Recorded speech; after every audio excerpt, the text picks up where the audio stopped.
Hello students, let's see this question. The question says, in a chemical reaction A plus 2B gives you 2C plus D. ठीक है, इसको highlight कर लेते हैं. The initial concentration of B was 1.5 times of concentration of A, but the equilibrium concentration of A and B were found to be equal. The equilibrium constant K of for the aforesaid chemical reaction is what? ठीक है, अब यहाँ पर एक चीज समझिए that A plus 2B gives you 2C plus D. ठीक है, जब टाइम जीरो है, इनिशियल कंडीशन है, तो क्या कह रहे हैं कि initial concentration of B was 1.5 times of A. So let's say कि X की इनिशियल कॉन्सेंट्रेशन X है, ठीक है, और B की कितनी हो जाएगी 1.5 टाइम्स ऑफ X.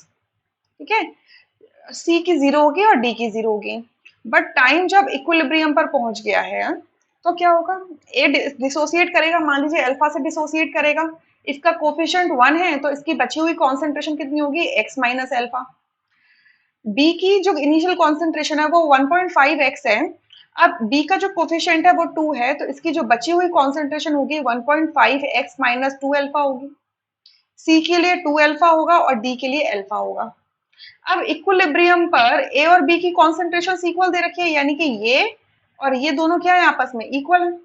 ठीक है, ये और ये दोनों क्या इक्वल है,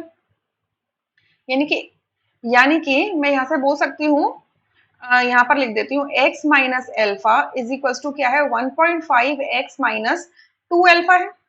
इसको सॉल्व करेंगे तो क्या आ जाएगा, alpha is equal to 0.5x. ठीक है, अच्छा एल्फा की ये वैल्यू आ गई, तो अगर एल्फा की ये वैल्यू आ गई है तो इक्विलिब्रियम पे वैल्यूज क्या है, ए की वैल्यू क्या हो जाएगी 0.5x. ठीक है, बी की भी होगी 0.5x, क्योंकि दोनों की इक्विलिब्रियम पे इक्वल है, अदरवाइज अल्फा की वैल्यू डालोगे तब भी 0.5 आएगी. सी की इक्विलिब्रियम पे कॉन्सेंट्रेशन हो जाएगी 2 अल्फा, तो 2 अल्फा करेंगे तो ये x आ जाएगा, और डी की क्या है अल्फा, दैट इज 0.5x आ गया. तो हमसे क्या पूछा गया, इक्विलिब्रियम कांस्टेंट पूछा गया है. ठीक है, इक्विलिब्रियम कांस्टेंट के क्या होता है, कॉन्सेंट्रेशन ऑफ सी का स्क्वायर, कॉन्सेंट्रेशन ऑफ डी का square upon concentration of A into, sorry D का स्क्वायर नहीं आएगा, सिर्फ डी आएगा क्योंकि डी का कोफिशिएंट तो 1 है, divided by equilibrium constant is equals to concentration of C square multiply concentration of D square divided by concentration of A multiply concentration of P square, इस तरीके से. ठीक है, तो concentration of C कितना equilibrium पे x, तो x का स्क्वायर.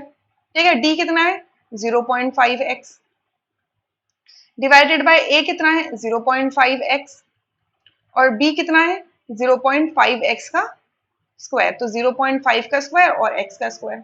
सो डिनोमिनेटर और न्यूमरेटर में क्या एक्स क्यूब है पूरा का पूरा, देखो एक्स ये पूरा कैंसिल हो गया, एक्स से एक्स स्क्वायर से एक्स स्क्वायर और 0.5 से 0.5, तो नीचे क्या बचता है 1 अपॉन 0.5 का स्क्वायर. ठीक है, जिसे हम क्या लिख सकते हैं 0.5 मल्टीप्लाई 0.5. सॉल्व करो, ऊपर आ जाएगा 100 अपॉन 25, सॉल्व करोगे क्या आएगा 4. सो इक्विलिब्रियम कांस्टेंट क्या आएगा इस रिएक्शन के लिए 4. सो फोर्थ ऑप्शन करेक्ट होगा, rest options would be incorrect. I hope you understood this question really very well. Thank you.